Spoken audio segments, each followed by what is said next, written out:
Bonjour à toutes et à tous et bienvenue à cette suite de tutoriels sur la sécurité informatique et plus particulièrement sur la sécurité des services web. Mon nom est Guillaume Simard et je vous souhaite la bienvenue.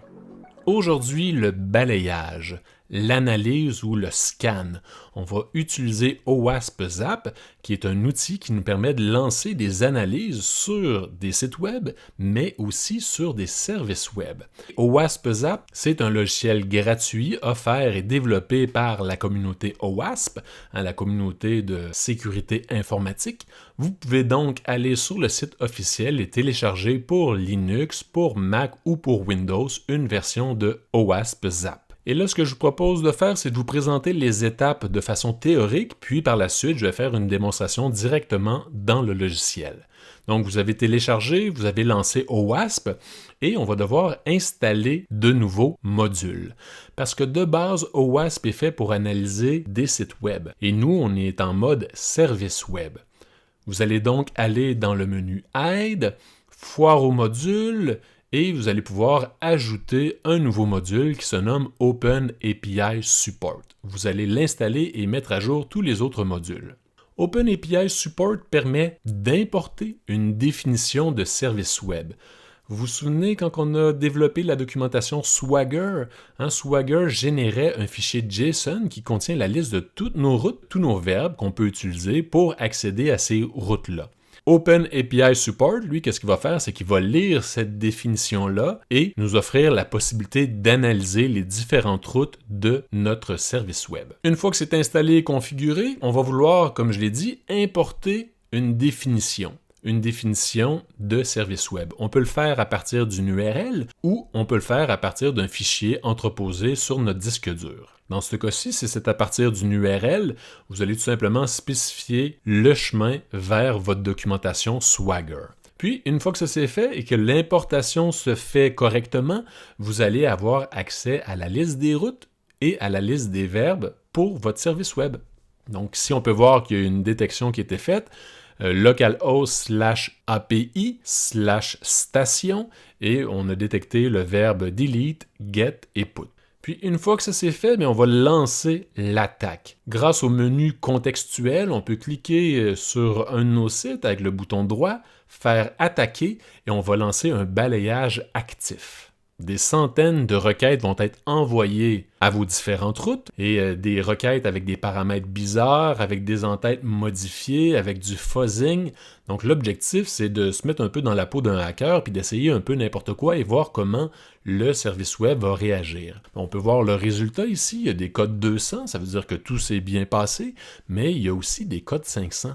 Donc ce sont ces codes-là qu'on va vouloir analyser, voir pourquoi le serveur a lancé une erreur interne. L'analyse du résultat consiste à analyser les codes de retour, le code 500, le code 404, 400, 429, 200. On va vouloir analyser ces différentes situations-là et on va vouloir aussi ouvrir le fichier de log de Laravel et voir qu'est-ce qui s'est passé à l'interne.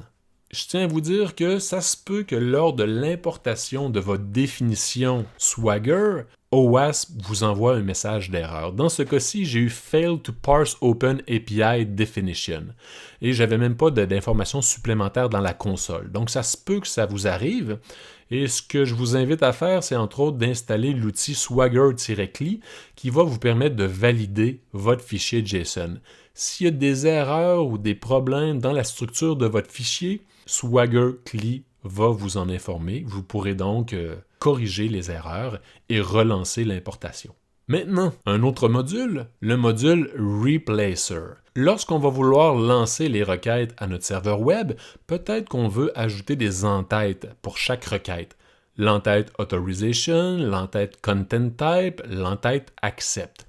Donc, avec le module Replacer, ce sera possible de le faire. Une fois que le module Replacer est installé, on veut ajouter l'entête Authorization. On va dans Menu, Outils, Options de remplacement et on peut faire Ajouter. On va donc se créer une nouvelle règle. Dans ce cas-ci, je l'ai appelée Add Authorization Bearer. Je vais vouloir modifier toutes les entêtes de requête. Si l'entête Authorization n'est pas détectée, automatiquement, le Replacer va l'ajouter et va pouvoir aussi spécifier la valeur de remplacement. Et en bout de ligne, ça va faire authorization, espace, bearer, espace, et avec le jeton qui nous permet de nous authentifier. Et j'ai aussi activé cette règle-là pour toutes les requêtes. J'ai fait de même pour l'entête Content Type Application JSON, pour s'assurer qu'on parle en JSON. Et on pourrait aussi faire une règle pour l'entête Accept. Quelques petits conseils pour terminer. Premièrement, évitez l'analyse d'un serveur en production. Vous avez vu, ça va lancer des deletes, des puts, ça va essayer tout un tas de requêtes sur votre serveur web et ça pourrait faire en sorte que ça pourrait corrompre des données ou modifier des données de votre BD. Vous êtes mieux de mettre en place un serveur de développement, bien évidemment. Je vous conseille aussi d'exécuter l'analyse de façon régulière. C'est possible, entre autres, de lancer ces opérations-là en ligne de commande. Je vais vous le présenter un peu plus tard. À chaque fois qu'on fait une modification ou qu'on ajoute de nouvelles fonctionnalités, c'est peut-être une bonne idée de lancer ces analyses-là pour voir si notre système répond bien. Puis finalement, intégrer le tout, donc OWASP Zap, dans votre système d'intégration continue pour automatiser le processus. Si vous voulez lancer le tout en ligne de commande, sachez qu'il y a un Docker qui est disponible, Docker pull zap to Docker, puis après on peut lancer la commande run, et ce qu'on peut voir dans cette ligne de commande-là, c'est qu'on a spécifié l'adresse de la définition OpenAPI, et avec ça, OWASP Zap va automatiquement détecter toutes les routes et lancer l'analyse. Alors bienvenue dans le logiciel OWASP Zap pour Z Attack Proxy. Si vous voulez lancer une attaque directement sur un site web, sur la fenêtre de démarrage rapide, vous pouvez spécifier l'adresse d'un site web à attaquer. Je vous conseille d'attaquer seulement les sites web dont vous êtes propriétaire et les sites web en développement, idéalement localement. Sachez que dépendamment des pays, lancer des attaques sur des sites web en production pourrait avoir un impact quand même assez grave au niveau de la loi. Mais nous, ce qu'on veut faire, c'est analyser des services web et non pas un site web. On va devoir installer des modules supplémentaires. Dans le menu Aide, vérifier les mises à jour, vous allez avoir la possibilité de cliquer sur Foire aux modules et installer différents modules. Donc, on peut voir qu'il y en a toute une liste. Vous allez chercher ces deux modules-là que j'ai déjà installés, le OpenAPI Support et Replacer. Et si Zap vous propose de mettre à jour tous les modules, je vous conseille de le faire. Puis peut-être qu'il faudra redémarrer aussi OWASP Zap pour avoir accès à ces modules-là. Grâce à ça, dans le menu Outils, j'ai des options supplémentaires. J'en ai 3. La première étape, ça va être d'importer une définition de votre service web. Si on se souvient, on a eu un cours sur Swagger qui permet de générer une documentation interactive pour vos services web. Le module OpenAPI Definition Import va consommer ce fichier-là, JSON, pour détecter et découvrir toutes les routes offertes par votre service web. Donc, vous pouvez ouvrir à partir d'un fichier local, un fichier JSON que vous avez enregistré sur votre poste, ou à partir d'une URL, donc spécifier l'adresse de votre documentation JSON. Une fois que ça c'est fait, dans la section Site, vous allez avoir un nouveau site qui va être importé avec vos routes. On peut voir ici que j'ai la route /API/station, il y a des verbes qui ont été détectés, delete, get et put, et je pourrais, à partir de maintenant, cliquer avec le bouton droit sur localhost, sur le site localhost, et lancer l'attaque et faire un balayage actif avancé.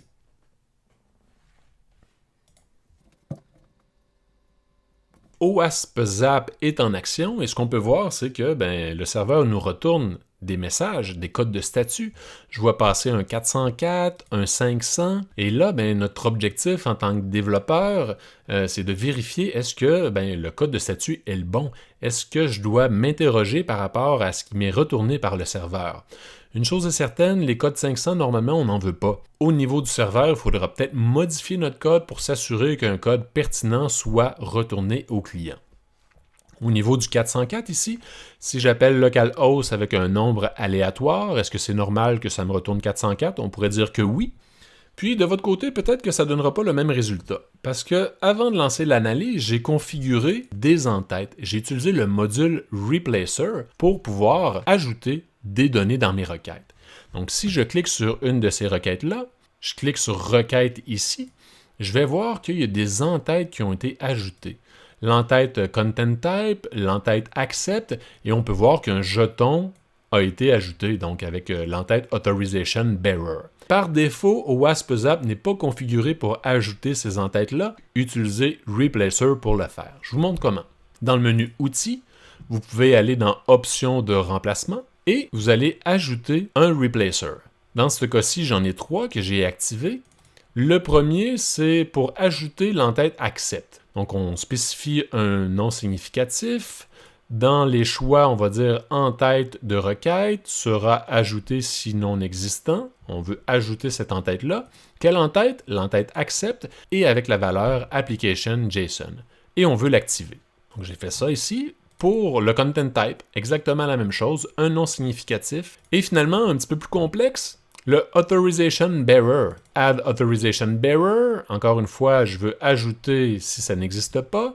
Le nom de l'entête, c'est Authorization. Et ce qu'on peut voir ici, c'est que j'ai ajouté Bearer avec un B majuscule, espace, et j'ai copié-collé un jeton que j'ai récupéré suite à la connexion. Et grâce à ça, si je lance une analyse directement sur le delete, je peux faire attaquer, lancer un balayage actif. Et ce qu'on peut voir, c'est que la station numéro 10 est inexistante et le serveur me retourne un 404.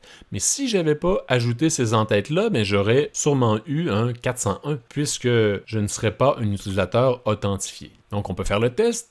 Option de remplacement. Je vais désactiver ici l'Authorization Bearer. Je vais relancer le balayage sur la même route. Et ce qu'on peut voir, c'est que le code 401 m'est retourné. Donc voilà, c'est tout pour la démonstration. N'oubliez pas d'installer les modules OpenAPI et Replacer. Pensez à configurer des replacers pour ajouter les entêtes pertinentes. Importez la définition Swagger et cliquez avec le bouton de droite sur un de vos sites et lancez l'attaque. Une fois que l'attaque est complétée, n'hésitez pas à analyser le résultat de OWASP Zap et regardez dans les logs aussi de Laravel pour voir qu'est-ce qui s'est passé et si vous devez investiguer un peu plus. Puis, j'en profite pour vous dire qu'il y a des options intéressantes aussi au niveau des alertes. Si vous analysez un site web, peut-être que OWASP va détecter des problèmes et va vous faire des recommandations pour corriger ces erreurs-là. Ici, on voit que l'entête X Content Type Option est manquante. Donc, il faudrait investiguer et voir si c'est pertinent d'ajouter cette entête-là. Au niveau du scan actif, visualiser les détails, ça nous permet de voir l'avancement de l'analyse et on peut voir qu'il y a plusieurs actions qui vont être lancées, l'injection SQL, l'injection de code au niveau du serveur, le débordement de tampons et ça nous permet donc de tester notre serveur web sur une variété de failles possibles. Dans la section graphique, on peut voir justement les codes de retour de mon serveur et le nombre de requêtes à la seconde. Si c'est vert, c'est des 200, si c'est bleu, des 300, des 400 et des 500. Donc des outils supplémentaires pour monitorer et faire le suivi de l'analyse. J'espère que vous avez apprécié.